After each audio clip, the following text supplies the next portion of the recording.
para exponer entonces en la primera parte el tema de la familia y el derecho canónico. Nos acompaña el presbítero licenciado Carlos Escatiza, quien es juez del Tribunal Eclesial Interdiocesano E, es vicerrector de formación de nuestra casa de estudio, es docente en la universidad, así que lo dejo con él.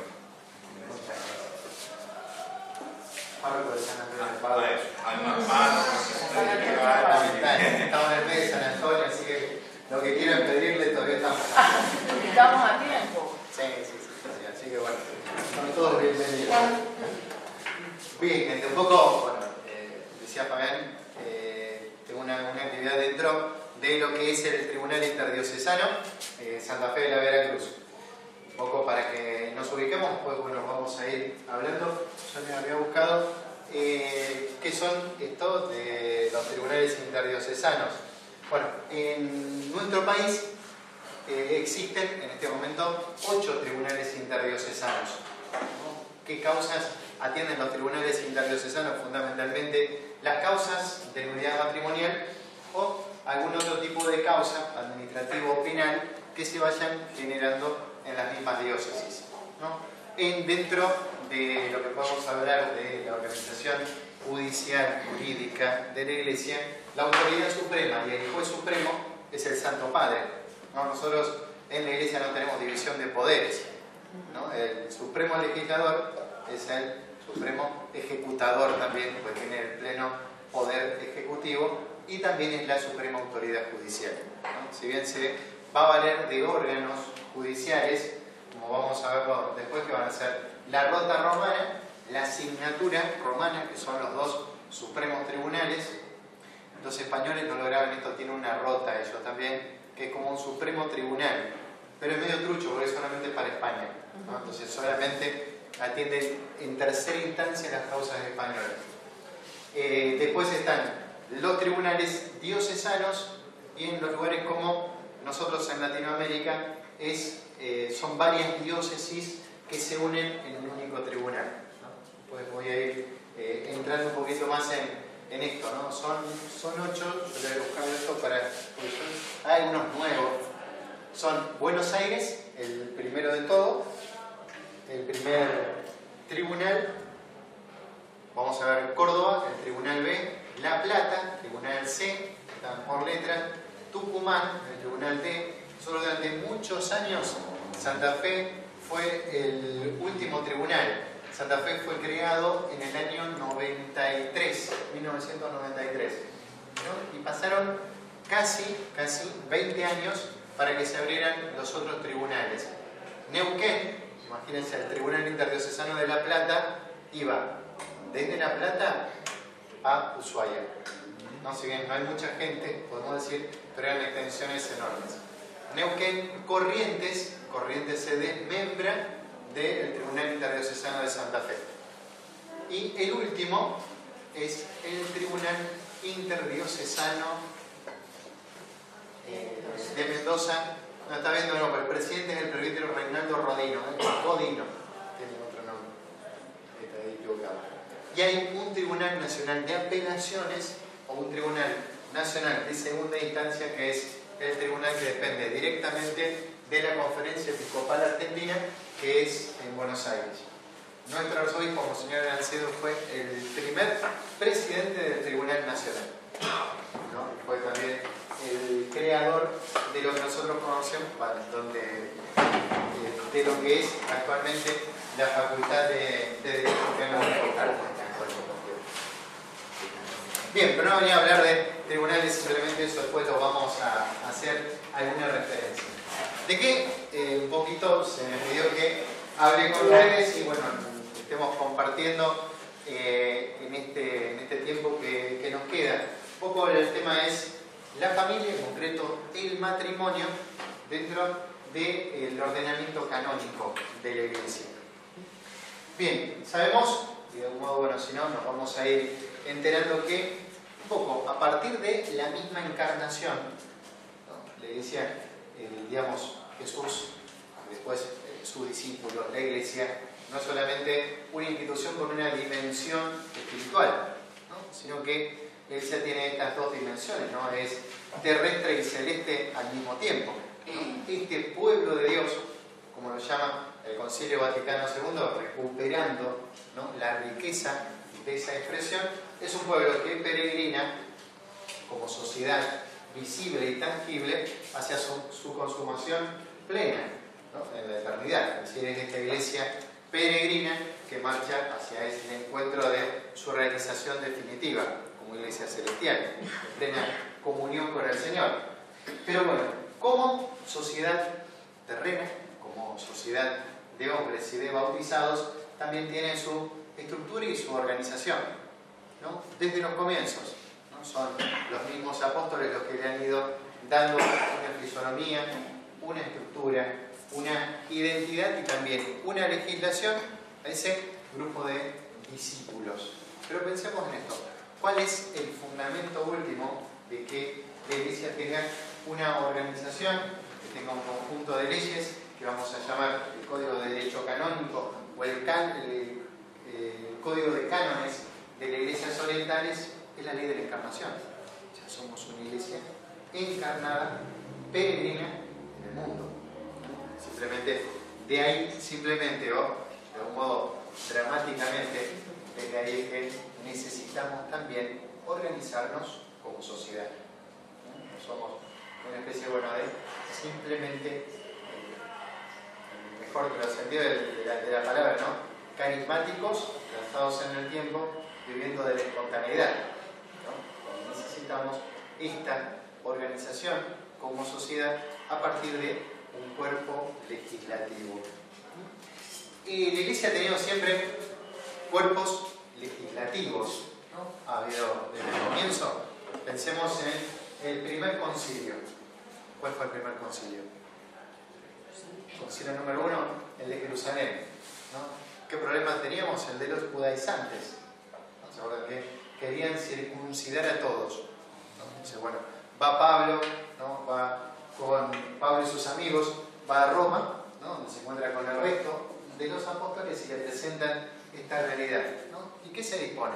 No imponerle más cargas, ¿no?, con una excepción, es decir, que por lo menos se abstengan de comer la carne de los animales sacrificados en los templos. Un poco ahí el vínculo con los demones, con los otros dioses, ¿no?, con este mundo pagano en el cual ellos estaban desenvolviendo. Pero a partir de ahí, históricamente, ¿no?, a través de los sucesivos concilios, ¿no?, recordemos algunos de los más importantes dogmáticamente, por ahí no suenan en lo dogmático, pero también han tenido acciones en concreto en lo disciplinar, como puede ser Nicea, Constantinopla, ¿no? Han sido concilios fuertemente dogmáticos, ¿no? Nicea en el 325, un poco la reafirmación de la divinidad de Cristo. El concilio de Constantinopla, la consubstancialidad del Padre con el Espíritu Santo y el Hijo, ¿no? O sea, son los tres consubstanciales, una reafirmación de la divinidad del Espíritu Santo. Y a partir de ahí, o sea, se van dando concilios medianamente universales en aquel universo conocido, pero también sínodos, ¿no?, locales, que después, bueno, van a tener repercusión universal con determinadas medidas disciplinares y organizativas.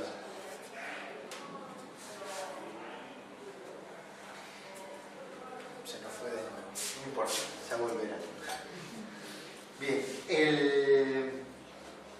entonces le decía, bueno, la primera codificación que tiene la Iglesia la vamos a tener en la Edad Media, en el año 1200, ¿no?, con un monje llamado Graciano, ¿no? Graciano lo que hace es juntar, recopilar todas esas legislaciones que estaban vagantes, dispersas, ¿no?, en un corpus, ¿no? Y va a ser precisamente en su universidad en Bolonia donde él va a estar codificando, ¿no?, sintetizando, sistematizando aquel conjunto disperso y caótico de leyes que hay dentro de la Iglesia.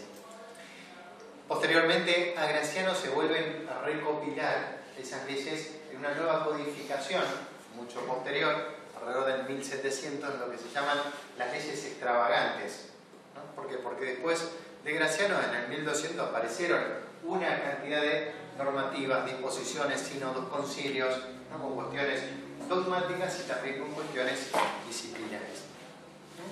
Hasta que alrededor de fines de lo que va a ser el siglo XIX, se comienza, ¿no? Con el Papa Sixto la idea de juntar todas estas leyes en una única codificación, ¿no? Una codificación universal y para toda la Iglesia, ¿no? Y va a ser en el año 1917 cuando la Iglesia cuando tengamos nuestro primer código de cánones, ¿no?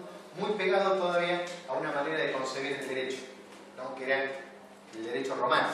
Entonces, nosotros tomamos el código de 1917, vamos a ver que está dividido de la misma manera que se dividía el derecho romano: las cosas, ¿no? Las personas y las acciones, ¿no?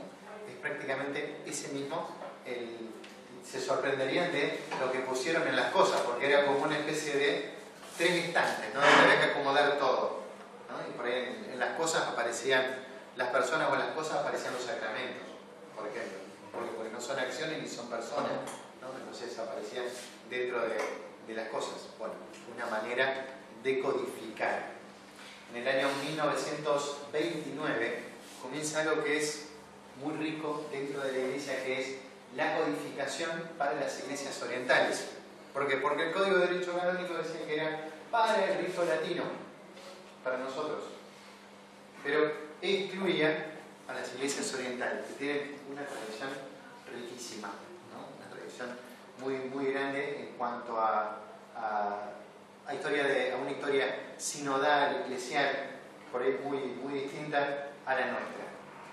Pero cuando el Papa Juan XXIII tiene esta brillante idea de convocarnos como Iglesia al Concilio Vaticano II, va a estar también llamando a otra, de alguna manera, a otra renovación dentro de la Iglesia. Fue el 25 de enero del año 1959, ¿no? Es la fiesta de San Pablo. Bueno, sí, la cátedra de San Pedro. La conversión de San Pablo, ahí está. La conversión de San Pablo.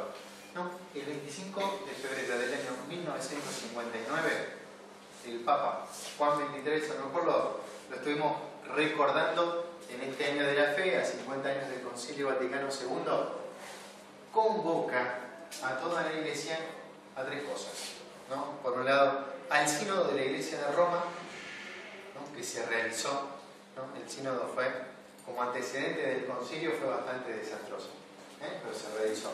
Convoca a un concilio ecuménico y convoca, en tercer lugar, a la reforma del Código de Derecho Canónico. Se realiza el sínodo de Roma, ¿no? El sínodo de Roma tiene cosas tan extraordinarias como que obliga nuevamente a los curas, nos obligaba a usar la teja era el sombrero negro. Aumentaba las velas para la adoración al Santísimo de 8 a 12 o de 12 a 24, depende del lugar. Y después prohibía a los curas de Roma ir al cine. O sea, no podían ir en Roma al cine. A las ciudades de alrededor no había ningún problema, podían ir tranquilamente. Como antecedente renovador para el concilio, era bastante... Es decir, si este va a ser el espíritu del concilio, no había muchas expectativas de lo que el concilio podría llegar a hacer.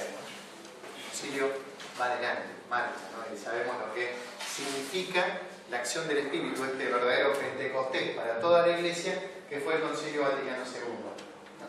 La presencia del espíritu, una renovación desde adentro, ¿no? Una Iglesia que, esto lo dice el Papa Pablo VI, que por ahí mejor alguno puede decir que estrecho, no, pero dice, el concilio fue una gran oportunidad donde la Iglesia se miró a sí misma, ¿no? Eso dice el Papa Pablo VI en la clausura del concilio, ¿no? Como un examen de conciencia de la Iglesia sobre sí misma, ¿no? Mirando a Cristo, siempre, pero reflexionando sobre sí misma y redescubriéndose el pueblo de Dios en comunión, pueblo de Dios en misión.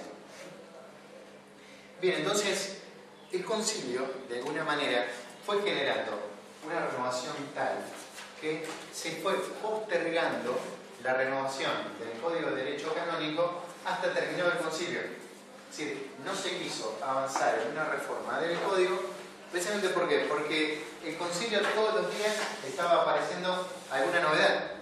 Entonces, bueno, no se quería de algún modo apresurar una reforma que podía ser a lo mejor muy jurídica, estrictamente jurídica, pero que no pudiera estar reflejando las riquezas del concilio. Entonces, una vez terminado el concilio, es el Papa, en ese momento Pablo VI, el que va a convocar a la primera comisión para la revisión del Código de Derecho Canónico. Esto sucede casi 10 años después que el Papa Juan XXIII anunció la reforma del Código. Ahí empieza un camino que es maravilloso, o sea, de discusión, de debate, de enriquecimiento, ¿no? Se hicieron unos primeros esquemas de la reforma del Código, de los cuales no quedó prácticamente nada. ¿No? En un momento se vuelve a hacer o se postula algo que es muy interesante, que fue una especie de derecho constitucional en la Iglesia, como una especie de ley básica, dejándole las normativas particulares a cada diócesis o a cada conferencia episcopal. ¿No? Pero también eso desaparece, se avanza en otros carriles. Pero ¿cuál era la grandeza y la dificultad de la reforma? Era tratar de traducir en términos jurídicos lo que teológicamente expresaba el concilio. ¿Sí? ¿Cómo traducimos Iglesia, comunión, ¿no? a lo que el Código del 17 hablaba de sociedad perfecta? ¿No? ¿Qué quiere decir una sociedad perfecta? Es decir, que es originaria, con su autonomía, es decir, cómo esta idea de pueblo de Dios, de comunión, ¿no? Incluso en el Código aparece la palabra amor. En la anterior, en el 17, no aparece nunca. ¿Por qué? Porque no es un término estrictamente jurídico. O sea, andar, buscar, digamos, cómo se puede demostrar, constatar, ¿no? la expresión amor. No va a aparecer. No iba a aparecer precisamente lo que nosotros vamos a tratar ahora de ir conociendo un poquito más qué nos dice el Código respecto del matrimonio. ¿No? El Código termina siendo promulgado por el Papa Juan Pablo II el 21 de enero del año 1993. Perdón, 83. 1983. ¿Dónde? En Bolonia. ¿Se acuerdan quién fue el primer codificador? Graciano. ¿No? Es en la Universidad de Bolonia, donde el Papa, ¿se acuerdan? En 1959, el 21 de enero, el Papa Juan XXIII anuncia la reforma del Código. El 21 de enero del año 1983, el 25 de enero de 1983, en Bolonia, el Papa Juan Pablo II está promulgando el nuevo Código de Derecho Canónico, que refleja, yo digo de una manera extraordinaria, las ideas teológicas del Concilio Vaticano II. Uno de los mejores comentarios, que es una serie que hay sobre el Concilio Vaticano II, digamos, son comentarios sobre el Código de Derecho Canónico, ¿no? Es del Instituto Pablo VI de la Universidad de Grecia, ¿no? Y se llama Del Código al Códice, o sea, del concilio al código, ¿no? Esa es la idea, cómo se fue traduciendo, ¿no? el lenguaje del concilio en un lenguaje más estrictamente judicial. En el lenguaje judicial necesitamos precisión, ¿no? No puede ser un lenguaje ambiguo, etéreo, ¿no? Son cosas que lo que busca es la precisión. Pero no termina ahí la reforma, sino que sigue en dos cosas. Uno es la Constitución Apostólica Pastor Bonus, ¿no? Que hace es reformar la curia romana, ¿no? Todos los pontífices lo han hecho, pero lo que hizo Juan Pablo II fue, digamos, hacer una reforma que fuera lo suficientemente elástica como para admitir acomodaciones. Y después, algunos años después, en el año 1990, se publica lo que se llama el Código de Cánones de las Iglesias Orientales, ¿no? En palabras de Juan Pablo II, un código para orientales escrito por orientales, ¿no? ¿Se acuerdan? Yo les dije, si el otro empezó en el 59, la reforma del Código de las Iglesias Orientales empezó en el año 1929. Llegó muchísimo tiempo más, ¿no? Pero son dos maneras de vivir en la misma iglesia, ¿no? A veces nosotros ni nos asomamos como occidentales a lo que significa la riqueza de las iglesias orientales, ¿no? A su sinodalidad. Por ejemplo, el código de las iglesias orientales, esto aparece, yo he buscado el índice, ¿no? Dedica muchísimos capítulos a la vida monástica, que en nuestro código prácticamente no existe, ¿no? Es puntualmente hay algunas observaciones. Bien, no hay problema, si no sigo hablando. Entonces, bueno, en lo que a nosotros nos interesa, ya lo va pasando.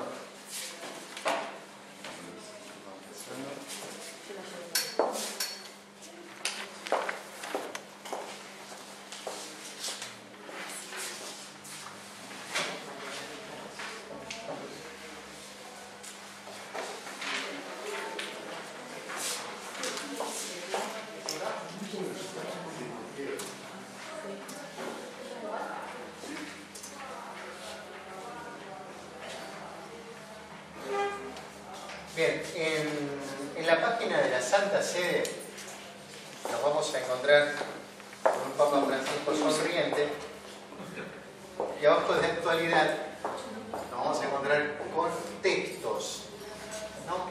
La Biblia, el Catecismo de la Iglesia, el Código de Derecho Canónico. Entonces vamos a tener el Código de Derecho Canónico en alemán, chino tradicional, si alguien lo quiere leer, y algunos otros idiomas. Sin embargo, el Código de Cánones de las Iglesias Orientales, que lo tenemos aquí abajo, está solamente en latín. Bueno, son como lugares, yo quería mostrarles dónde consultarlos. ¿Qué es lo que tienen? O de algún modo son como parte de los índices. El Código de Derecho Canónico está dividido en 7 libros. Esos libros son, el primero es las normas generales, el segundo es el libro del pueblo de Dios, ¿no? Donde está la relación con la jerarquía, desde la autoridad suprema de la Iglesia, el romano pontífice, los obispos, el ministerio sacerdotal y después, por supuesto, el laicado, ¿no? Los laicos dentro de la Iglesia. Somos pueblo de Dios, jerárquicamente realizados, pero como pueblo de Dios. Y eso es algo que el código lo va a estar remarcando permanentemente. Después, el libro tercero va a hablar de la función de la Iglesia de enseñar, ¿no? Ahí va a entrar las escuelas, las universidades católicas, la catequesis y una cosa que entró ahí con la dita, que son los medios de comunicación, ¿no? Están en la función de enseñar de la Iglesia. El libro cuarto es la función de santificar, ¿no? Que vamos a tener ahí los sacramentos, ¿no? Y dentro de los sacramentos a los cuales nosotros estamos apuntando que es el matrimonio. Si nosotros podemos decir, bueno, pero el código en definitiva no habla de la familia, va a estar en una cantidad de lugares hablando de la familia, pero a partir de esta realidad que nosotros llamamos matrimonio. ¿Los ven ahí? O sea, están las normas generales, el primer libro. Segundo, el libro del pueblo de Dios, que parte, fíjense esto, no parte hablando de los clérigos, ¿no? Habla de todos los fieles, que es algo característico de este libro. La constitución jerárquica, las iglesias particulares, sus agrupaciones, la vida consagrada, la función de enseñar. Yo decía, al final, la función de enseñar, al final lo que le decía, los instrumentos de comunicación social. Seguro que cuando se hizo el código había una cantidad de instrumentos de comunicación social que se conocían. La función de enseñar y después la función de santificar, donde nosotros nos vamos a encontrar con el sacramento del matrimonio en el título séptimo, que ahí lo tenemos. Bien, paralelamente, lo que yo les anoté abajo, no encontré traducciones al español, pero no es fácil, mejor dicho, es muy fácil poder estar entendiéndolo, lo que aparece en el Código de Cánones de las Iglesias Orientales. Rápidamente, ¿qué es lo que nos dice el Código? Habla, en primer lugar, de la atención pastoral y de lo que debe preceder a la celebración del matrimonio, ¿no? Habla de una preparación remota, próxima e inmediata al matrimonio. Vamos a entrar. Después dice de los impedimentos dirimentes, los que imposibilitan, el matrimonio en general, en particular, lo central, ¿no? El consentimiento, ¿no? Para el Código de Derecho Canónico hay una expresión latina que dice consensus facit nuptias, ¿sí? El consentimiento hace al matrimonio, ¿no? Las formas de celebrar el matrimonio de los matrimonios mixtos, no es mixto acá entre un varón y una mujer, ¿no? Sino que estamos hablando de cristianos, ¿no? La celebración del matrimonio en secreto, los efectos del matrimonio, la separación de los cónyuges, disolución del vínculo, la separación permaneciendo el vínculo, la convalidación del matrimonio, la convalidación simple y por último la sanación en la raíz. Salvando la organización es prácticamente paralelo lo que se está dando en los dos códigos, ¿no? Tanto el oriental como el occidental. Cuando trata la cuestión matrimonial, ahí estamos prácticamente hablando un mismo lenguaje. Bien, después para que quienes quieran conocer, entrar un poquito más en esto, en materia, yo les dejo, hay una página que es Ius Canonicum. No, Ius Canonicum es una de las revistas en papel, todavía más importante de derecho canónico, ¿no? Depende fundamentalmente de la Universidad de Navarra, no es la única, pero es una de las que más peso tiene en español, ¿no? Y ahí van a poder encontrar muchísima información y también formación. Hasta hay un lugar donde plantear las dudas a un canonista, lo puede escribir y responder. Bien, nosotros entonces nos vamos a ubicar en este comienzo del capítulo séptimo, ¿no? De en realidad, libro cuarto del Código de Derecho Canónico, que habla de la función de la Iglesia de santificar. ¿Y por qué estamos hablando precisamente en derecho canónico de una legislación matrimonial? Primero porque el matrimonio es para nosotros sacramento, ¿no? Y ese sacramento tiene consecuencias legales que tal vez otros de los sacramentos no. Y el matrimonio, de algún modo, la Iglesia siempre ha normado, legislado, porque ¿qué es lo que ha hecho en definitiva Jesús? Jesús no inventa el matrimonio, Jesús se encuentra con el matrimonio y vuelve el matrimonio un sacramento. Es decir, ¿qué lo vuelve? En la expresión de San Pablo, en signo del amor entre Cristo y la Iglesia. Entonces, esa institución, ese instituto preexistente es elevado por el mismo Cristo al orden de un sacramento, ¿no? Entonces, la Iglesia, desde el comienzo, cuando fue custodiando y de algún modo preservando, garantizando, ¿no?, de que el matrimonio pudiera estar cumpliendo con todos los objetivos propios, ¿no?, de su naturaleza, ¿no?, y que también este matrimonio, sacramento, no solamente institución natural, sea preservado para que los cónyuges puedan llegar realmente a una realización plena de sí mismos, en lo que nosotros llamamos una vocación matrimonial.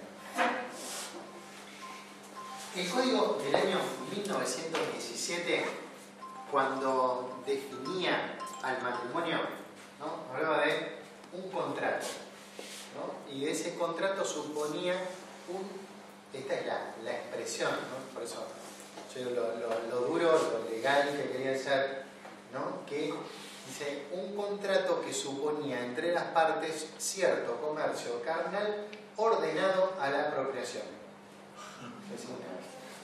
Está escrito, ¿no? Esa es la definición que daba de matrimonio.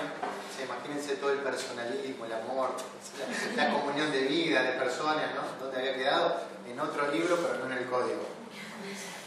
Entonces, el código realmente estaba expresando una manera de ser, de pensar, ¿no?, y de pensar solamente el matrimonio en función de un contrato, casi dejando de lado la realidad sacramental. ¿Por qué? Porque no era una realidad, la sacramental, posible de vigilar. O sea, yo le dije, ¿dónde habían metido los sacramentos? Casi en las cosas. Ese era el lugar que ocupaba, ¿no? Yo creo que no tenemos que juzgarlo con nuestra mentalidad entre el Código del 17 y nosotros, aparte de un siglo casi, que nos pasó también, nos pasó el concilio, ¿no? Y nos pasó otra manera de entender la persona, otra manera de entender también nuestra fe, una manera distinta de entender el matrimonio. Tengamos presente esa definición, donde cuál era el primario y principal objetivo del matrimonio: la procreación, ¿no? Sostener la especie, casi podríamos decir en un lenguaje muy duro. Muy a lo que dice el concilio, lo que dice, mejor dicho, el Código de Derecho Canónico, cómo define el matrimonio, habla de la alianza matrimonial por la que el varón y la mujer constituyen entre sí una comunidad, ¿no? Habla de un consorcio de toda la vida, ordenado por su misma naturaleza al bien de los cónyuges y a la generación y educación de la prole, que fue elevado por Cristo desde el Señor a la dignidad de sacramento entre los bautizados. Es totalmente otra cosa, ¿no? Es decir, está en las antípodas de aquel como que decía, ese comercio carnal, ¿no?, entre las partes. Este es el Código de 1983. Yo repito, porque tiene una riqueza en sí mismo, ¿no? Dice la alianza matrimonial. Fíjense toda la connotación bíblica que tiene el término alianza, ¿no?, que después va a ser rescatada esa expresión una vez más por lo que es el catecismo de la Iglesia Católica, ¿no? Si leemos el catecismo, permanentemente el concepto de alianza está presente. No estuve todo el último encuentro que tuvieron con Monseñor Carlos, ¿no? Y es algo que en su reflexión, podemos hablar de una teología de Carlos, ¿no?, que eso aparece siempre, ¿no? El tema de la alianza. ¿Cuál es la relación entre Dios y el hombre? Es una alianza. Y es en definitiva una alianza desigual y por lo tanto una alianza en la cual se reafirma una vez más el amor de Dios, que no espera respuesta, que siempre es generosidad, ¿no? En las alianzas siempre se espera reciprocidad, por eso las alianzas, los contratos, los pactos son entre iguales. Acá hay una distancia absoluta. Bueno, en el matrimonio vuelve a repetirse esa alianza, pero como alianza de amor. ¿Entre quién? Dice, por la que el varón y la mujer. Ya tenemos una tipificación y también un remontarnos a los orígenes. ¿Se acuerdan cuando a Jesús vienen los fariseos a plantearle la cuestión matrimonial. ¿A dónde se remiten los fariseos? ¿A quién? A Moisés. Y Jesús le dice, no, vamos más atrás. ¿A dónde vamos? Vamos a los orígenes. ¿No? Y dice ahí, el origen no fue así. Dios lo creó varón y mujer. ¿No? Entonces, bueno, hay una reafirmación también de, digamos, que el matrimonio como institución previa al Evangelio, ¿no? Previa a Israel, ¿no? Tiene también pues una expresión de la misma naturaleza del hombre, ¿no? Cuando a veces cuando entramos en determinadas discusiones vieron que a nosotros por católicos nos desacreditan, ¿no? Dicen, no, con vos no se puede hablar. Eso ya te dejan al lado. ¿Por qué? Porque la fe nos obturó a nosotros la mitad del cerebro. O sea, como sos creyente, un hemisferio no te funciona para pensar. Entonces, a veces, bueno, frente a esos planteos, ¿no? Lo que tenemos que plantear son ir a la fuente. Es decir, no hablamos del matrimonio porque somos católicos, no hablamos del derecho a la vida porque somos católicos, sino porque confiamos profundamente que podemos conocer la naturaleza del hombre, ¿no? Y eso que está desacreditado hoy por hoy, que llamamos ley natural, ¿no? Entonces, fíjense cómo está también metida en esta definición este aspecto, ¿no? ¿Cómo fue el origen? La alianza. ¿Cómo fue el origen? El varón y la mujer. Un consorcio. Para nosotros consorcio no suena a bolsa de consorcio, al mortero ahora del caso incidente, o sea, bueno, consorcio es como una traducción muy literal de una expresión latina. El código habla de consortium tusius vitae, consorcio de toda la vida, una comunión de vida. Eso es lo que apunta, ¿no? No son dos identidades unidas por un sacramento que caminan como identidades autómatas a lo largo de su existencia, una especie de vías paralelas, ¿no? Y acá hay una riqueza muy grande del código al hablar del matrimonio, ¿no? Que toma precisamente del concilio, ¿no? La idea de comunión, ¿no? Si hay algo que a nosotros nos define como pueblo de Dios en el Concilio Vaticano II, Lumen Gentium, Gaudium Spes, y yo le diría también Adscientes, ¿no? La iglesia misionera es precisamente la iglesia misterio de comunión en misión. Entonces, bueno, la idea de comunión también dentro de comunión de personas dentro del matrimonio, algo impensado en el Código del 17, ordenado por su misma índole. Fíjense, dice en primer lugar aquí al bien de los cónyuges.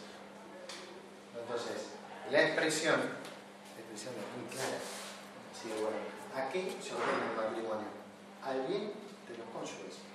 Es decir, a la mutua edificación de aquellos que han contraído matrimonio, más allá de los hijos.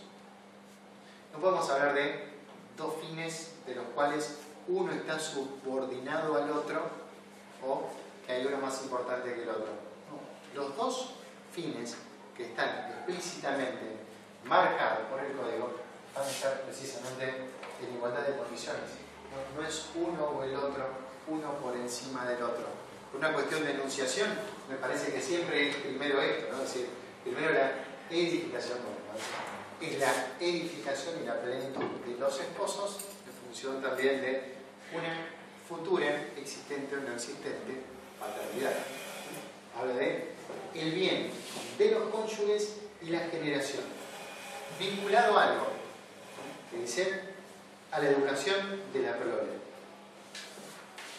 Bien, esto en cuanto un poco darle el marco a esta definición que nos está dando a nosotros el concilio, el código respecto del matrimonio, ¿no? Viendo la amplitud que tiene en un libro que esencialmente es un conjunto de leyes, pero que cuando habla del matrimonio va a tener una mirada, el lenguaje de Juan Pablo II, podemos decir, muy personalista, ¿no? Que tiene muy en cuenta la dimensión de la persona. Y en función de esto, esta doble finalidad del matrimonio, la edificación de los esposos y también el estar poniendo a los esposos en función de una tarea futura de la paternidad. Bien.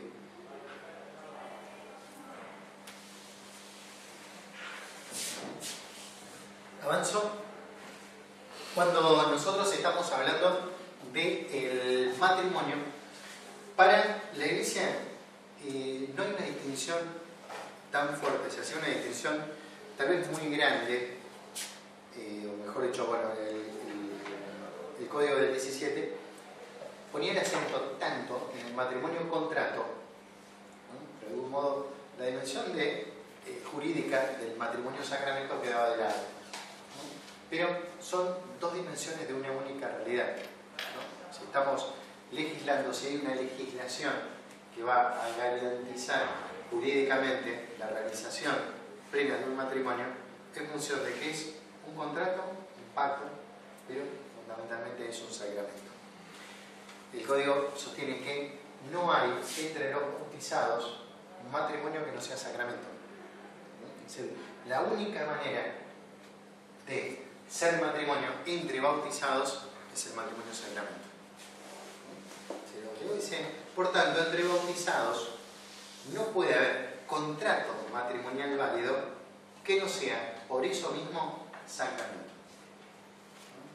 Argentinos hablan de contratum y sacramento, ¿no? Están íntimamente relacionados.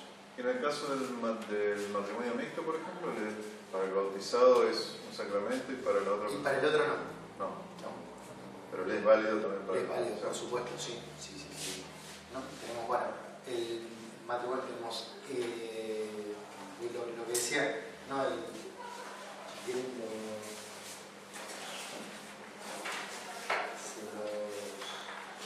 Adelanto un poquito, algo que iba a entrar después, pero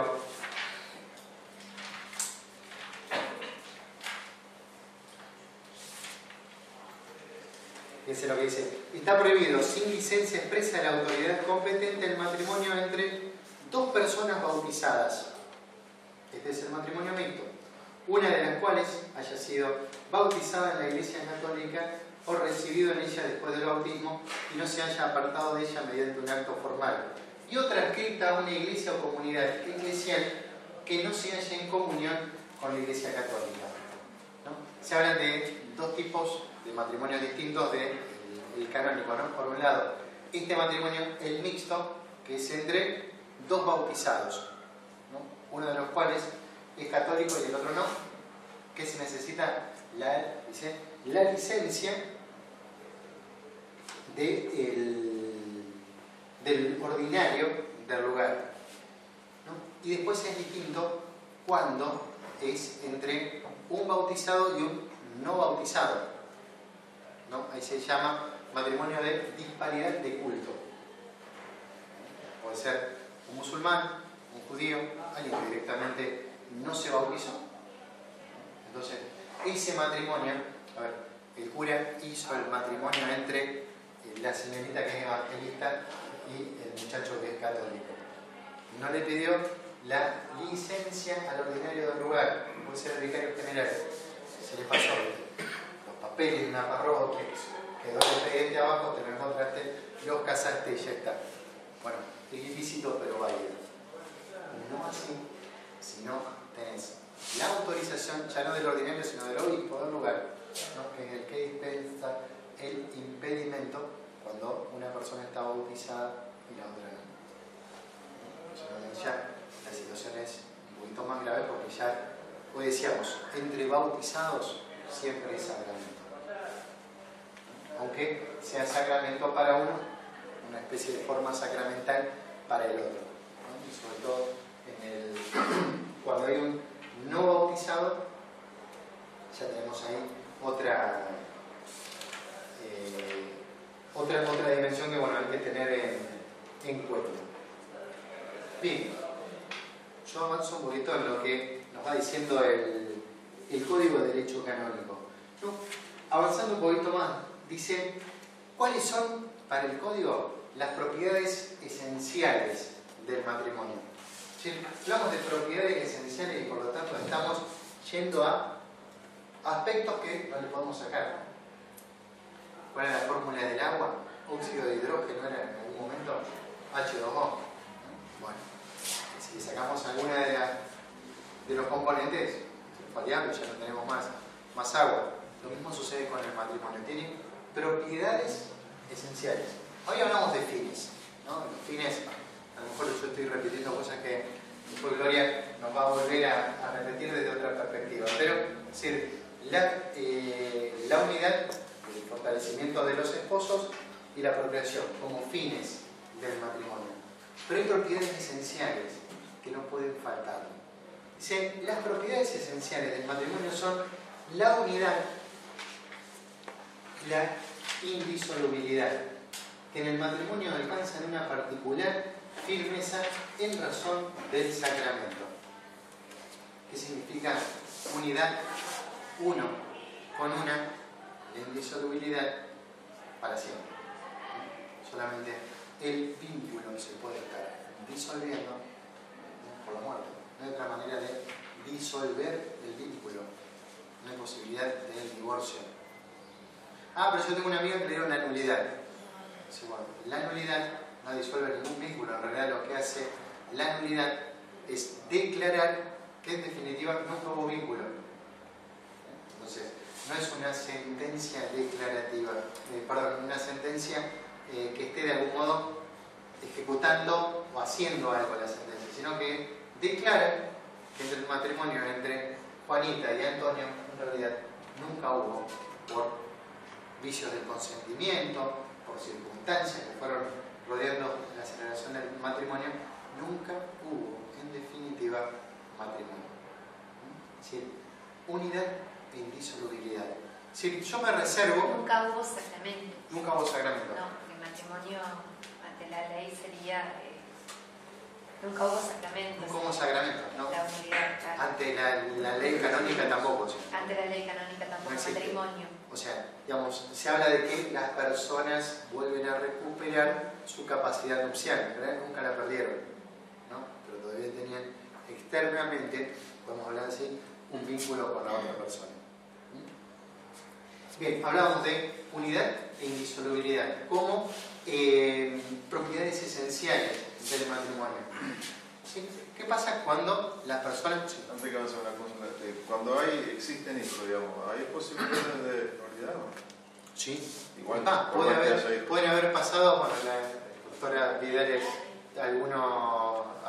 ha patrocinado algunos casos en el tribunal y años, incluso personas que se han presentado a pedir la nulidad con más de 70 años, no solamente hijos, nietos, ¿no? Es decir, una cuestión a veces de conciencia, ni siquiera porque me quiero casar de nuevo.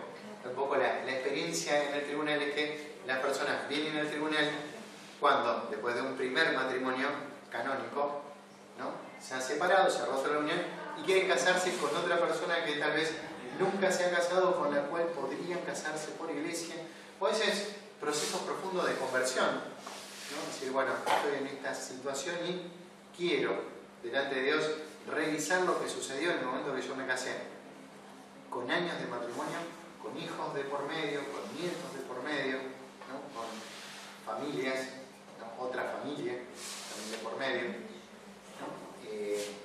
Para que des una idea más o menos en el tribunal. En este momento se estarán tramitando fácilmente unas 40 causas de nulidad, ¿no? Entonces, no es que han sido recientes o que se casaron y se dieron cuenta de que esto no iba. Realmente, si es muy reciente, es casi seguro que hay algún vicio en el consentimiento o hay algún tipo de a veces impedimento que no apareció en otro momento en el momento de la celebración del matrimonio. Yo gracias a Dios, tuve muy buenos profesores de Derecho Canónico en la facultad, en la UCA, y uno era el padre Nelson de la Ferrera, ¿no? Nelson fue el histórico presidente del Tribunal Interdiocesano de Córdoba, cuando Córdoba era casi todo el centro y el noreste de Argentina. Estaba Tucumán y Córdoba. Tucumán, Córdoba, Buenos Aires y La Plata. Y él decía que un matrimonio que que duraba menos de 2 años tenían muchísimas posibilidades de ser un matrimonio nulo. Por realmente decir, ahí hubo algo que vició el conocimiento, el consentimiento, la realización de ese matrimonio, ¿no? Pero era, bueno, era como a ojo de viejo experimentado en el tribunal, ¿no? Así, bueno, empecé a buscar porque ahí hay algo así. Bien, pero eso no hay un tiempo para presentarlo, ¿no? Pues bueno, es cierto, a veces con el tiempo es mucho más difícil después poder estar probándolo, ¿no? Testigos van muriendo, las pruebas que se pueden estar juntando también lo van haciendo, o sea, porque es verdaderamente lo que es un proceso judicial, ¿no? Suena tal vez medio dramático, medio grandilocuente, ¿no? Pero es con todos los actores propios de un proceso judicial. Yo hoy me corté, me enganché con otra cosa y no terminé de contarles. Llegué al libro 4 del Código. El libro 5 es el de los bienes temporales, la administración de los bienes materiales dentro de la Iglesia. El libro 6 es el de las sanciones. Y el libro 7, eso sería el derecho penal. Y el libro 7 es el de los procesos, ¿no? Los procesos judiciales, dentro de los cuales tienen un capítulo aparte el proceso de nulidad matrimonial, ¿no? El proceso de separación y otros procesos también que se están dando. Ale, Sí. pregunta, ¿los casos de nulidad están relacionados con las desavenencias o puede haber casos en el que una unión aparentemente esté bien avenida, pero sea un caso de nulidad? Sí, te sorprenden las motivaciones. Dentro de todo lo posible hay causas de razones psíquicas. Otros, yo le decía, el matrimonio es uno con uno y para siempre, ¿no? Dios quiera que la muerte los separe, no hay otra manera de disolver ese vínculo. Pero te doy un caso, la exclusión de la fidelidad. Es decir, a veces puede ser de común acuerdo.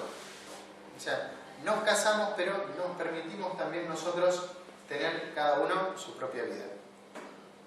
Entonces, bueno, estás excluyendo, ya parece, pero no, se da más de lo que Sí, claro. a veces no, puede ser que de común acuerdo o una de las partes. Que una de las partes los esté excluyendo ya significa que vos al agua le estás sacando el oxígeno. Entonces ya no tenés más agua, ya no tenés más matrimonio, ¿no? Hablamos de, por ejemplo, caso distinto es la infidelidad consecuente, ¿no? Puede haber una infidelidad antecedente que se sostiene una vez que se celebró el matrimonio. Es decir, me caso con ella, pero todavía ando con ella y seguí. Entonces, prácticamente, de hecho, aunque no lo tengas teorizado o racionalizado, hay una exclusión que hace nulo al matrimonio porque le sacaste una de las propiedades esenciales, ¿no? Otra de las propiedades esenciales es el hecho de decir, nos casamos, pero mientras dure. O sea, mientras estemos bien. Que eso es muy común. Y después nos separamos. O sea, sin ningún problema, lo tenemos claro desde el comienzo, ¿no? Y muchas veces en Argentina, creo que me dirán más los abogados, creo que todavía los convenios prenupciales todavía no tienen validez. No tienen validez. Todavía. Falta en el proyecto. Del Código Civil aparece. Bueno, que muchas veces son cláusulas de divorcio. O sea, antecedentes al matrimonio, por lo tanto, ¿qué están excluyendo? Están excluyendo la unidad. Y eso se da así. Que después, a ver, nosotros nos casamos, yo entiendo, y por la gente que cada vez menos, pero que todavía en parroquia se van a cansar, gracias a San Antonio, que nadie se casa para separarse. Eso es lo que dice. La voluntad contrayente, que es lo que importa, es para siempre. Que sepamos que, tal vez por circunstancias nos puedan dar, puede ser, pero la voluntad, si no tendríamos 98,8 de matrimonio, tal vez casados por iglesia, que serían nulos. Claro, eso digamos, no es tan tan sencillo tampoco, porque si vos ante la ley te divorciás en 2 semanas, qué sé yo. Sí, express. Digo, la Iglesia toma obviamente otros recaudos y otro tipo de investigaciones, digamos, no cualquier causa es factible para No. Por eso decir, ahora voy a entrar después en lo que no me da el tiempo, pero bueno, voy a elegir algunas cositas así que nos puedan servir, incluso prácticamente, para ver algunas cosas de lo que es el consentimiento matrimonial. Pero es decir, hay todo un proceso donde realmente se hace una investigación sobre lo que sucedió, no ahora. Es decir, me fue infiel ahora.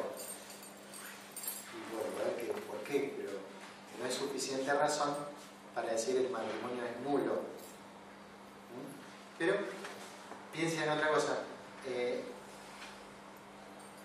consentimiento puede estar viciado. No me adelante. En este sentido,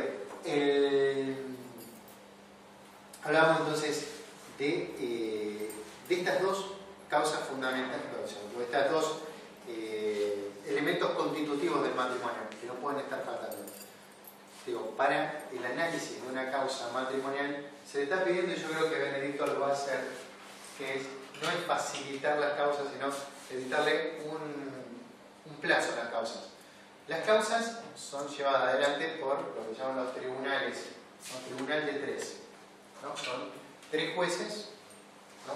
Va a haber un notario, va a haber un defensor del vínculo, ¿no? El defensor del vínculo es prácticamente el que hace de fiscal, ¿no? O sea, que es parte dentro del proceso y es una especie de abogado del diablo, o sea, que va a buscar la quinta pata de la investigación de los jueces, ¿no? Tratando de defender dentro del matrimonio que verdaderamente hubo ahí matrimonio, ¿no? Por eso lo que hacen es estorbar en las causas, pero con buena razón, porque es su función, ¿no? Una vez que el tribunal ha dado una sentencia, supongamos, Tribunal Interdiocesano de Santa Fe de la Cruz, esa causa automáticamente tiene que ser apelada. ¿A dónde? Al Tribunal Nacional. Si no tiene la causa doble sentencia conforme, no queda firme. ¿Qué pasa? Santa Fe, el padre Overo, Capelo y Fariña de Paraná dijeron: sí, esto es nulo. Bueno, Buenos Aires dijo: no, esto hicieron un desastre. ¿Qué pasa? Tercera instancia. ¿Cuál es la tercera instancia? La Rota Romana, ¿no? A ese tribunal a donde va a un turno de la Rota Romana. Rota es porque rotan, verdaderamente ese es el sentido, ¿no? Rotan los tribunales. Entonces va a ser el que va a estar dictaminando. Entonces, suena como un proceso, tiene ahí 2 prejuicios respecto de los juicios de nulidad matrimonial, que son solamente para ricos y famosos, ¿no? Que tienen mucha guita, porque el Vaticano cobra fortuna por estas cosas, pero te deja casar después. Es como que pagaste y te dejaron casar, ¿no? Entonces, bueno, primer prejuicio, la mayoría de las causas se llevan por lo que se llama gratuito patrocinio o semi-gratuito patrocinio, ¿no? ¿Qué es eso? Que las partes no pagan prácticamente nada.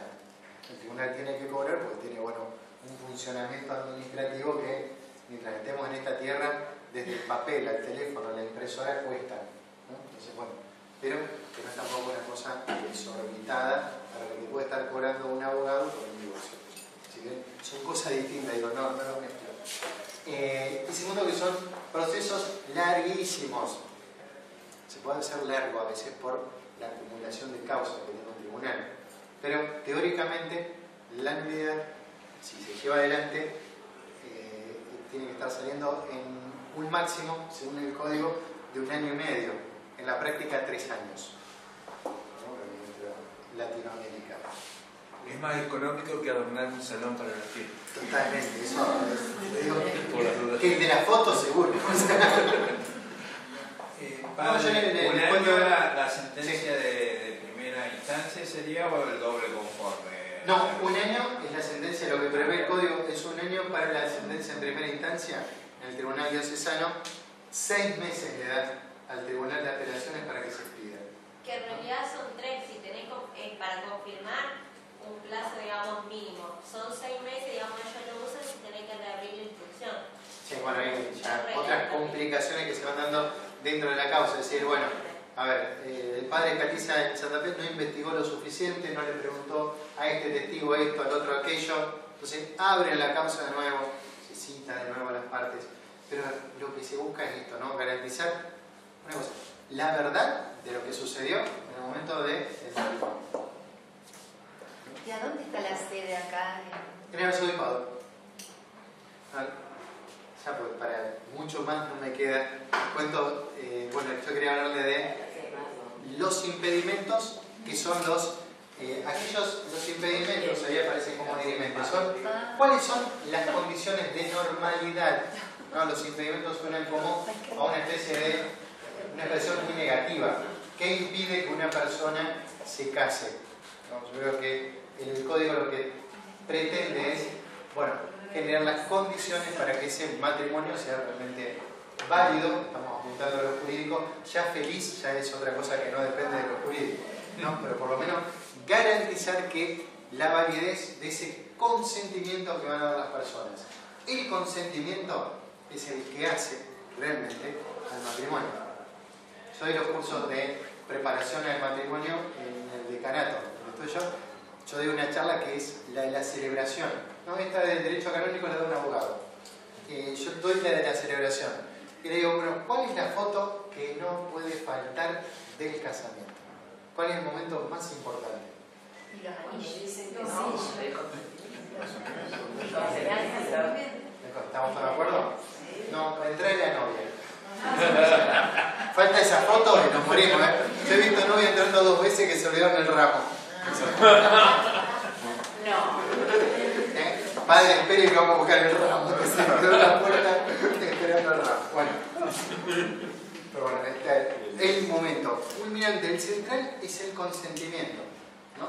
En la celebración del matrimonio, es el que hace el matrimonio. Si bien hay como un doble momento, ¿no? Que es el consentimiento y la consumación, ¿no? En la primera relación sexual de los esposos, ese consentimiento queda firme. Y que nos encontremos con otra situación que son los matrimonios ratos no consumados. ¿Sí? Aquellos en los cuales después de la celebración nunca se dio la consumación. ¿Existe? Sí, existe. Son a veces difíciles de demostrar, son cuestiones tal vez que están tan en la esfera de lo privado que no permiten el testimonio de otro. Yo tuve llegué adelante, dos casos de rato no consumado. Esto es administrativo y lo resuelve la Santa Sede, ¿no? el Vaticano. O sea, se prepara toda la información y es el mismo Santo Padre, el tribunal de la asignatura, el que lo va a estar reafirmando.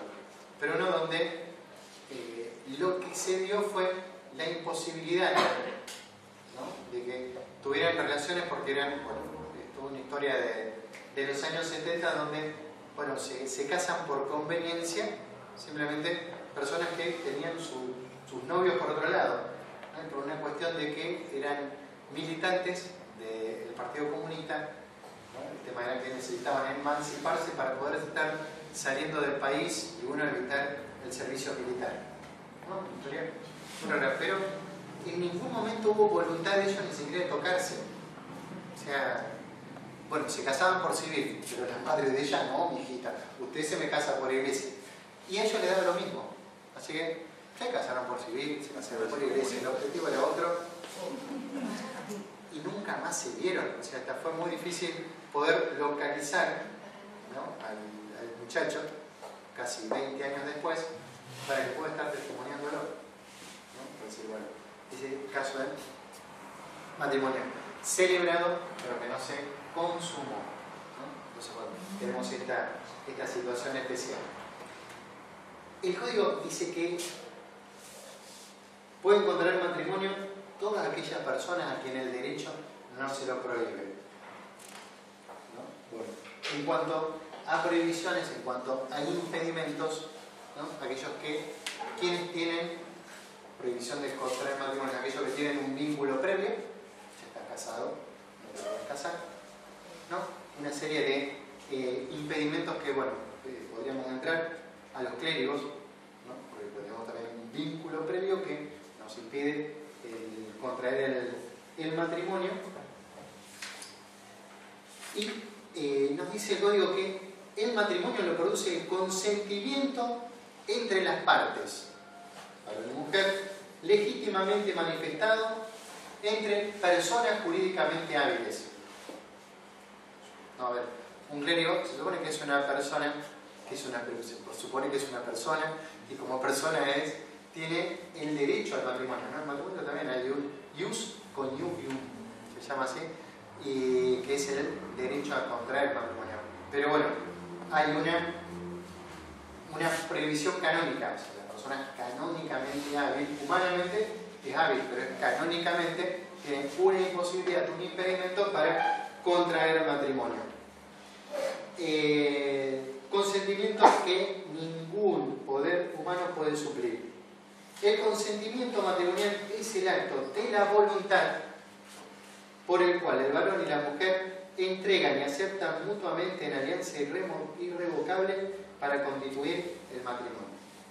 Bueno, personas hábiles. El código habla de, para el varón, mayor de 18, para la mujer, mayor de 16. Hay una legislación argentina de la conferencia episcopal, es algo que le permite a las conferencias, que es para los varones 16, para las mujeres 14 años. Es decir, baja la edad. Bueno. Una consulta. Perdón.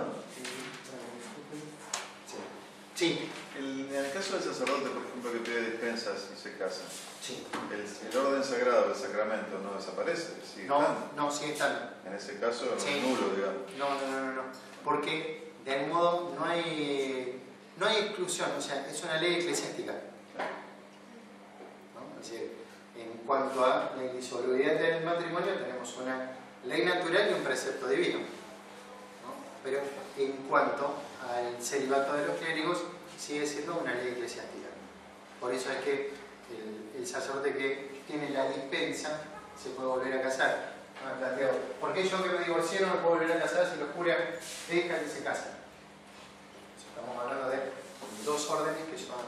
Y en el caso de una sanción como hacer la reducción del estado laical, por este motivo, por ejemplo, ¿desaparece hoy o no? Bien, primero, no usamos más reducción del estado laical. ¿Por qué? Porque no son menos ustedes que los clérigos. La reducción te habla de que vos pasás de un estado superior a un estado inferior. ¿No? Se habla de pérdida del estado clerical. ¿No? Entonces, cuando hablamos de pérdida del estado clerical, puede ser apellido, ¿no? Se le dirige al ministerio y pide que se los dispensen de sus obligaciones sacerdotales, o puede ser también por una sanción. ¿No? Hay sanciones por delitos en las cuales está incluida la pérdida del estado clerical. ¿No? Se han últimamente nos han endurecido todo lo que son las sanciones por lo que en derecho canónico se llama delicta, suena así, graviola, los delitos graves, ¿no? Donde entran todo lo que es la cuestión de la pedofilia.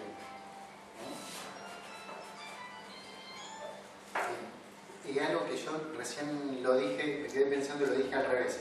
El código habla de 16 y 14 para el matrimonio. La conferencia episcopal argentina lo levantó, ¿no? Es 18 y 16. Dispensar, ¿no? En este caso, el que lo dispensa es el obispo, ¿no? Y muchas veces en lo que es el expediente prematrimonial, lo que vamos a encontrarnos es con esa diferencia. Bien, yo voy a leerles rápidamente algunos de los impedimentos, cosas que impiden, según el derecho canónico, la celebración válida, lícita de un matrimonio. La impotencia... Padre, Sí. Entonces, la pérdida del estado clerical habilita, diríamos, al casamiento. Eso no me quedó... No necesariamente, hay que ver cómo viene el registro de la Santa Sede. No, que generalmente es el pedido de las dos cosas. O sea, pedir la pérdida del estado clerical y también las dispensas de las obligaciones anejas al sacramento del orden. Y lo otorga la Santa Sede. Lo otorga la Santa Sede. Los Sí. tribunales no. Los tribunales no. Incluso fíjense que se le otorga la parte del estado clerical a los diáconos y a los presbíteros. No está en el código a los obispos. No existe. ¿No? Es el único caso cercano a nosotros, es Lugo. ¿No? A Lugo. Lugo, el expresidente de Paraguay. Sí, ¿qué más? ¿Cuál es? Que se le concedió previo a su elección como presidente de Paraguay, se le concedió la dispensa del Estado clerical. La pérdida del Estado clerical. ¿Por qué? Porque la Constitución de Paraguay dice que ningún clérigo puede ejercer la presidencia del país. Padre, ¿cuáles son los Lo que pasa es efectos que de con la los antecedentes que pérdida teníamos, Los efectos Sí, es una suspensión en el ministerio. Estás suspendido para el ejercicio de cualquier suspensión. A ver, yo cuando estudié Derecho Canónico había estudiado con nosotros uno que había sido jesuita, ¿no? Mariano Castells. Había estado incluso acá en Santa Fe. Mariano es psiquiatra, muy reconocido, y él contaba siempre que le había ungido a su suegra, ¿no? Le daba un ACB a la suegra. Bueno, el único cura cercano que había era él. Entonces, bueno, también le dio la unción. Así que hay momentos, extremos en los cuales esa suspensión puede haber por necesidad de la salud de las almas. El bautismo también, sí. Bueno, el bautismo, todos en caso de necesidad podemos hacer bautismo. Incluso estando no bautizado. No, en el enfermo no. Sobre el sacerdote. Bien. Pero, fíjense, cuando termina el código tiene 1762 cánones.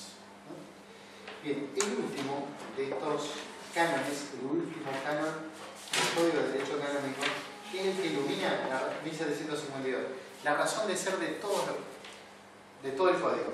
¿Qué dice? Siempre hay que tener en cuenta que la salvación de las almas debe ser la ley suprema de la Iglesia.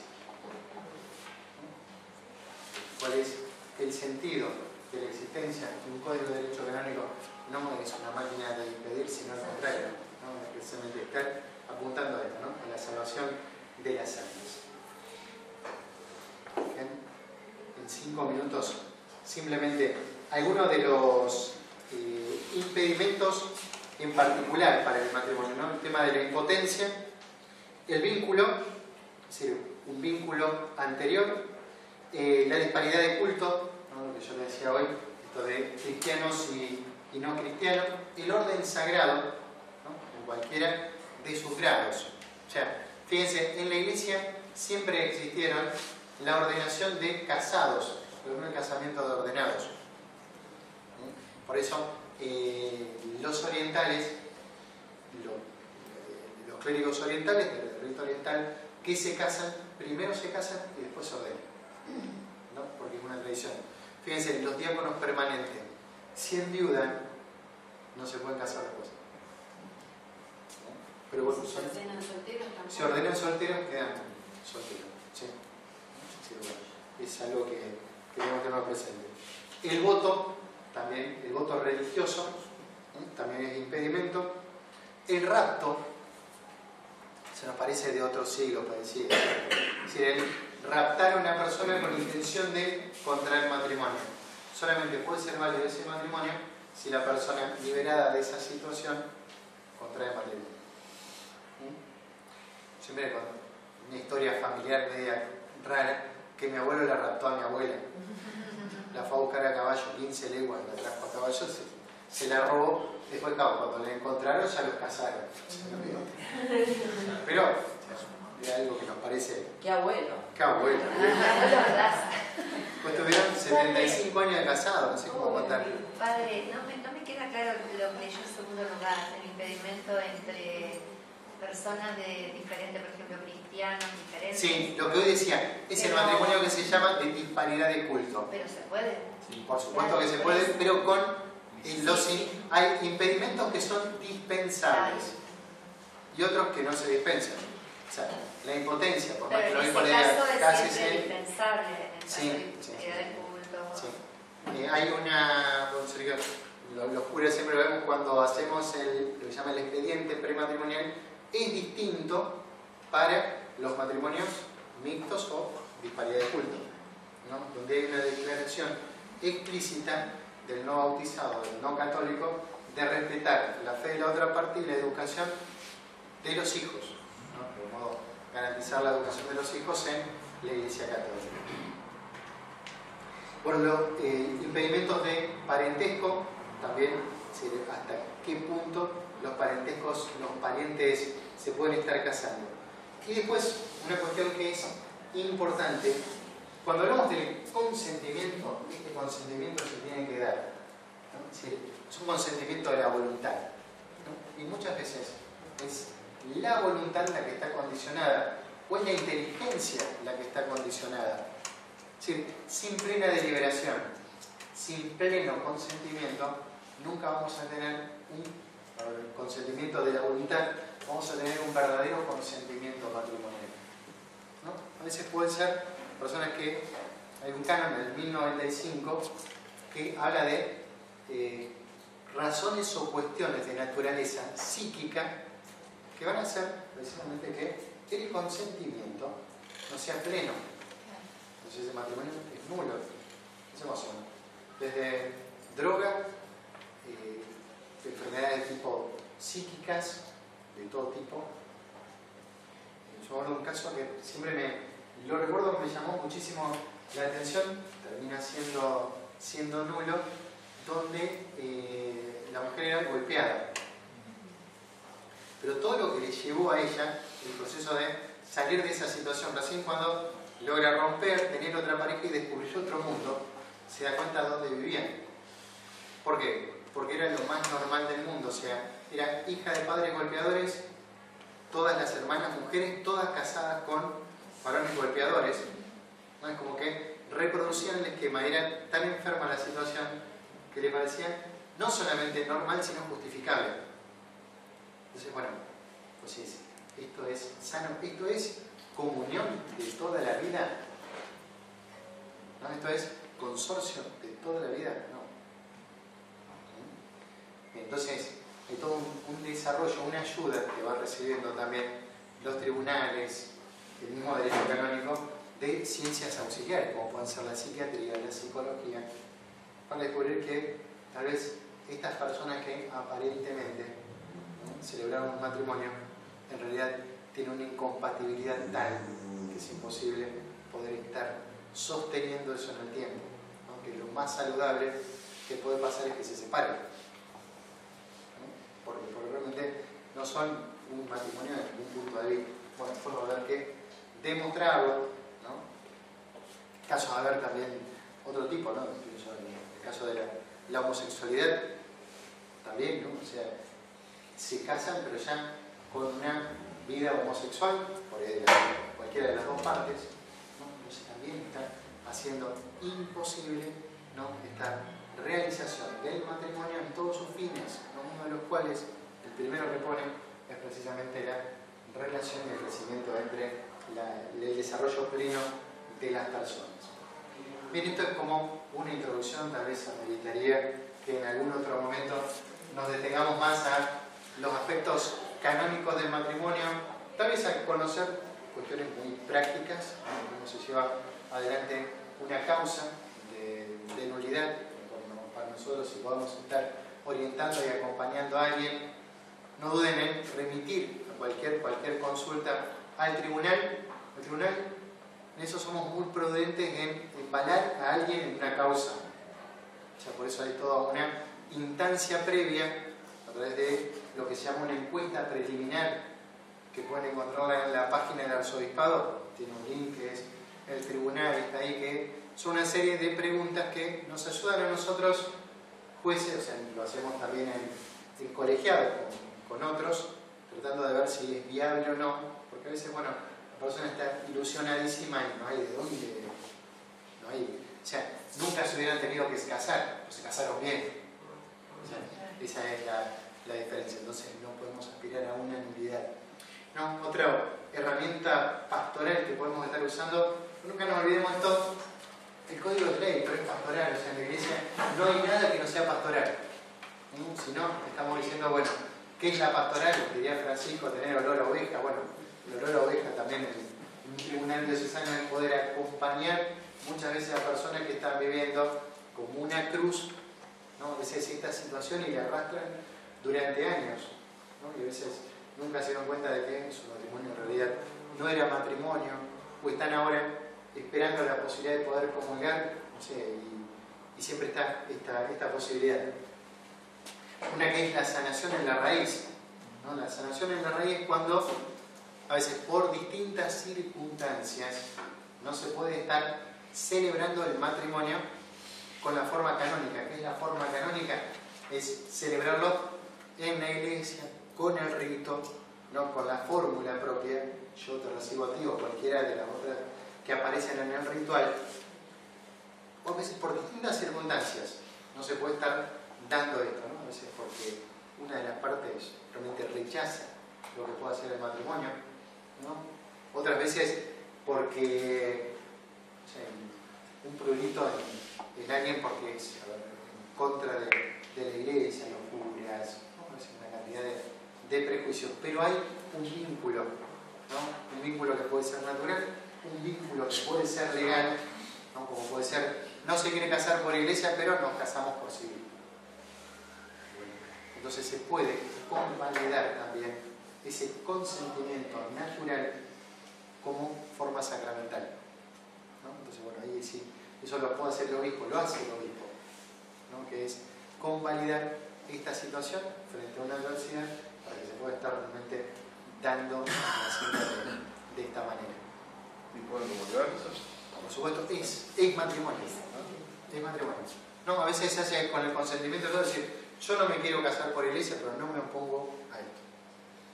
¿No? Ya me casé por civil. Y es una herramienta pastoral preciosa que está ahí al alcance de una cantidad de personas que viven, a veces dramáticamente, su situación matrimonial por no poder acercarse a la Eucaristía, por no poder estar, a veces, bueno, viviendo plenamente su fe. Bien, gente, bueno, muchas más cosas, pero bueno, el tirano del tiempo, así que bueno, cualquier cosa las consultas al tribunal donde funciona, en el arzobispado, de martes a viernes, ahí están los notarios, los jueces, siempre algunos estamos, así que bueno, para cualquier otra información, a disposición de ustedes.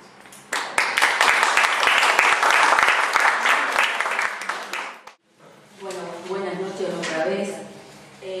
Como yo voy a necesitar más el auxilio del Espíritu Santo que el Padre Escatiza, voy a hacer la oración del Espíritu Santo para que nos ayude a todos para tener el segundo momento.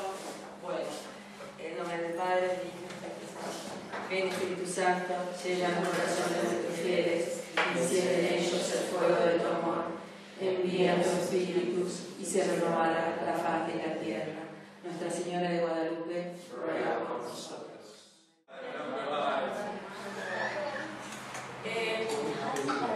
Para los temas... Ahora. El tema que voy a tratar yo es la legislación sobre el matrimonio, pero para poder dar la legislación y con todos lo que le ha beneficiado, pero en los últimos tiempos lo que ha perjudicado el derecho de familia, sucesivas legislaciones, tenemos que saber dónde nos estamos parando para poder comprender mejor y criticar mejor las legislaciones contemporáneas de estos tiempos. Entonces, qué mejor que partir de las Sagradas Escrituras, de lo que se entiende por matrimonio, de lo que se entiende por familia, desde a la luz del Evangelio, es decir, los problemas de la sociedad, del matrimonio, de la familia, a la luz del Evangelio. El anterior. La familia decimos que es célula vital de la sociedad. Y como tal, no está protegida por las leyes actuales, como sabemos, ni las anteriores. Como en todo tejido social, si no cuidamos cada célula como un organismo, como el cuerpo, si no cuidamos cada célula, nos enfermamos y cada vez más. Bueno, esto sucede también a nivel social.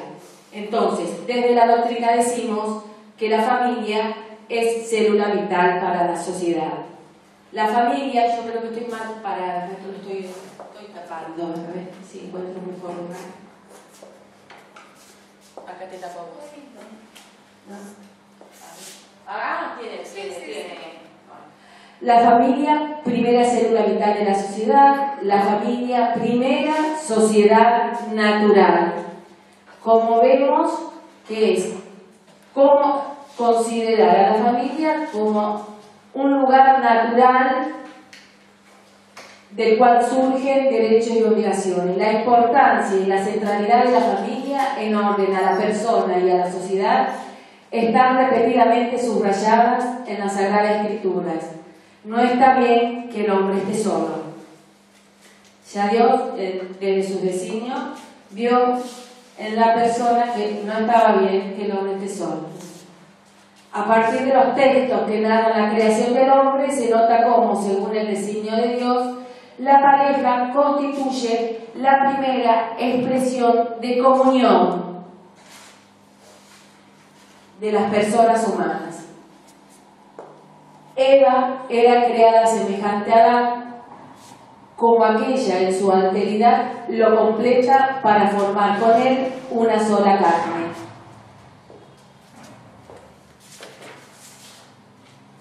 Este es uno de los puntos que después no respetan las leyes positivas que vamos a ver más adelante, ¿no?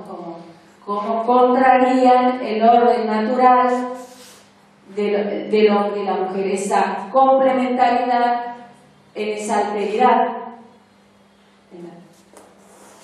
Al mismo tiempo, ambos, la pareja humana, tienen una misión procreadora que los hace colaboradores del Creador. Ser fecundos, multiplicados, henchid la tierra, como es la misión de la familia. La familia es considerada en el designio de Dios, del Creador, como el lugar primario de humanización de la persona y la sociedad, cuna de vida y amor. La importancia fundamental que tiene la familia, hoy por hoy, ¿no? Y tan devaluada que está en los legisladores, es que en la familia nos hacemos más personas, en la familia nos hacemos más humanos, y parece que no se entiende de esa manera. Es decir, conocemos el amor, conocemos a Dios, el valor trascendental que tiene la familia en estos tiempos. Siempre, desde siempre, lógico, desde las Sagradas Escrituras hasta ahora. Pero ¿qué pasa ahora? Ahora, por distintas leyes, cada vez está más atacada la familia. Esto como resaltar todo lo pernicioso de las leyes positivas actuales, ¿no? Esa es la idea, ¿no? La verdad, según la Sagrada Escritura, y después lo que vamos a ver, lo que han hecho las últimas leyes con el derecho de familia. En la familia, bueno, se aprende a conocer el amor, la fidelidad del Señor, así como la necesidad de corresponderle. Los hijos aprenden las primeras y más decisivas lecciones de sabiduría práctica en lo que van unidas las virtudes. Por todo ello, el Señor se hace garante de nuestra familia, ¿no? Cuando el Señor está entre medio de nosotros, entre nosotros, con ese esfuerzo, seguramente. Es decir, elegir el camino de Dios, de Jesús, no es fácil. Jesús es el camino a la verdad y la vida, ¿no? Necesita del esfuerzo nuestro. Pero Él, si está entre medio de nosotros, se hace garante de nuestra felicidad. Bueno, acá el modelo, y creo que es el culmine de toda modelo de familia, es que Jesús, siendo Dios, nace en una familia. Eso es la importancia de la familia fundamental, la razón de ser, ¿no? Jesús, siendo Dios, que podría haber elegido otra forma, siendo Dios, eligió una familia para nacer, un papá y una mamá, con todas las dificultades y las bondades de nacer en una familia. Entonces, aceptando todas las características propias de la familia y así, como decía el padre Escatiza, Jesucristo le da esta dignidad a la institución matrimonial, constituyéndola sacramento de la nueva alianza. Acá hablando de la alianza, ¿no? En esta perspectiva la pareja encuentra su plena dignidad y la familia su solidez. En la familia de Nazaret, ¿no? La familia de Jesús encuentra su dignidad y su solidez. No, perdón. No, nada. No, para el otro lado fuiste. ¿O no? ¿Sigue? Perdón. Perdón. Jesús nació y vivió en una familia concreta, aceptando su... No, pero esto es la siguiente. Iluminada por la luz del mensaje bíblico, la Iglesia considera a la familia como la primera sociedad natural, titular de derechos propios y originarios, y la sitúa en el centro de la vida social. Relegar la familia a un papel subalterno significa causar un grave daño al auténtico crecimiento de todo el cuerpo social.